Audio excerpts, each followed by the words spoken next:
डरपोक सास बहू। जिगर और बलराज अपने अपने ऑफिस के लिए निकल जाते हैं, जिसके बाद तानिया और उसकी सास घर के काम में बिजी हो जाती हैं। तभी रसोई में से तानिया के चिल्लाने की आवाज आती है।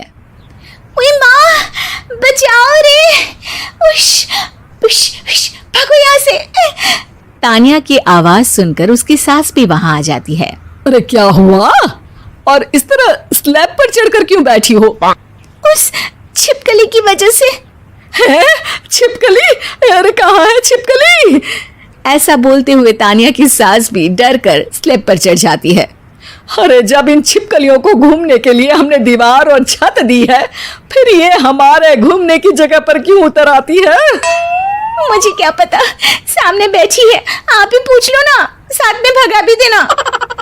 इस पर सास डरते हुए स्लैब पर बैठी बैठी ही छिपकली को भगाने की कोशिश करती है।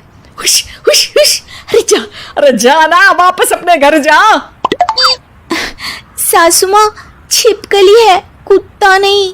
अरे हाँ, छोटी सी ही सही छिपकली तो है, तो तुम ही भगा दो ना।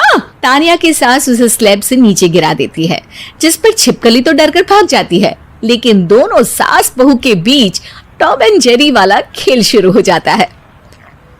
आपने मुझे धक्का क्यों दिया? मुझे कुछ हो जाता तो? अगर वो मुझे खा जाती तो? अरे छिपकली थी, डायनासोर नहीं।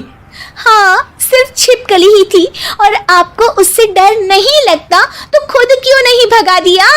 अरे तेरे होते हुए अगर मुझे काम करने पड़े, फिर बहू होने का फायदा क्या है? इसी तरह सुबह से शाम हो जाती है।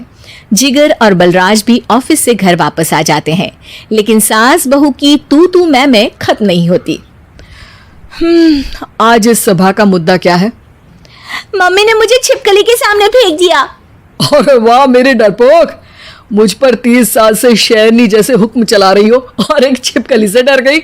इस पर दोनों बाप बेटे हंसने लगते हैं, जिसे देखकर सास बहू एक दूसरे की शक्ल देखते हुए अब अपनी लड़ाई भूलकर उनसे लड़ना शुरू कर देती हैं। अरे आप ना ज्यादा बत्तीसी ना दिखाओ, नहीं तो शेरनी के एक पंजे से 32 के 32 दांत बाहर निकल आएंगे। अपनी माँ की इस बात पर अब जिगर अपने पापा को देखकर हंसने लगता है।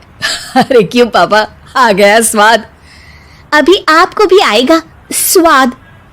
इस पर घर में सास बहू ड्रामा बंद होकर पति पत्नी नौटंकी शुरू हो जाती है, जिस पर तानिया से कहा सुनी के बीच जिगर अचानक चिल्लाते हुए कहने लगता है। कॉकरोच, इतना बड़ा कॉकरोच! हे भगवान, अब हमें इससे कौन बचाएगा? कॉकरोच का नाम सुनते ही दोनों सास बहू सारी लड़ाई भूलकर फुदक से कूदकर पास रखे सोफे पर चढ़ जाती हैं। अरे कहाँ है? अरे कहाँ है कमबख्त? अरे उसे भगाने की जगह अनाउंसमेंट तो ऐसे कर रहा है जिससे 12:40 की आखिरी लोग